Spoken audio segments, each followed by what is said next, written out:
Helo pawb a croeso i nôl i Byw'n Iach Bro Dysynni. Mae yna dipyn bach o newidiadau, cofio gwisgo masg a cofio ddilyn y arwyddion.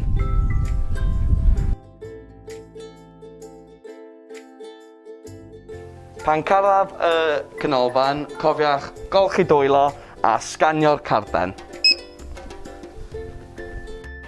Cofiwch cadw'n i'r system un ffordd yn y canolfan.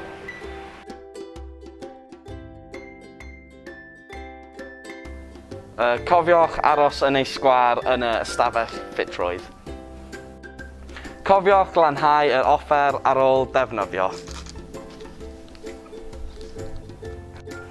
Ar ôl goffen yn y ystafell ffitrwydd, ewch trwy hyn.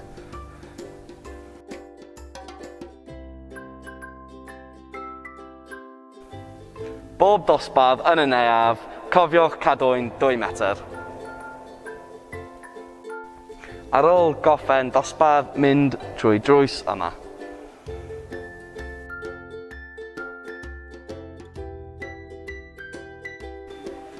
Cofiwch gadael eich pethau ar y cadar wrth y pwll.